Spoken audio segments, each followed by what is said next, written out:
అహో బత మహస్తాపం కర్తుం వ్యవసిత వయం యద్రాజ్య శుకలోభేన హస్తుం స్వజన ముద్యతాః. అహో బత మహస్తాపం కర్తుం వ్యవసిత వయం యద్రాజ్యశుకలోభేన హస్తుం స్వజనముద్యతాః. ఇక్కడ అహో అంటే ఆశ్చర్యము అని అర్థం ఈ శ్లోకంలో. వయము అంటే మనము అని అర్థం.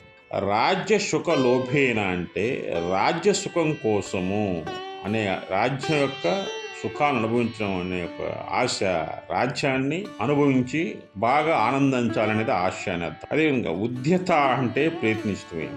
ఇక్కడ శ్రీకృష్ణుడితో అర్జునుడు చెప్పేది ఏంటంటే, బావా, ఈ రాజ్యసుఖం కోసం మన బంధువులను చంపుకుంటున్నాం. ఈ రాజ్యసుఖం కోసం బంధువులను చంపుకొని మనం సాధించేది ఏంటి? నాకు అర్థం కానిటువంటి ఆలోచన, ఆవేదన, ఇవన్నీ కూడా ఇక్కడ ద్రోణాచార్యులు కానీ, భీష్ముడు కానీ, ధర్మరాజు కానీ, అదేవిధంగా ద్రుపద మహారాజు కానీ, దుర్యోధనుడు కానీ, వీళ్ళంతా కూడా మన వాళ్ళే, మన బంధువులే. కాకపోతే వాళ్ళు మనల్ని చంపొచ్చు, మనం వాళ్ళని చంపొచ్చు. చనిపోయిన తర్వాత మనం ఏమి సాధిస్తాము? ఈ రాజ్యసుఖం కోసం ఇంత రక్తపాతం అవసరమా అని శ్రీకృష్ణుని అర్జునుడు అడుగుతున్నాడు అనమాట.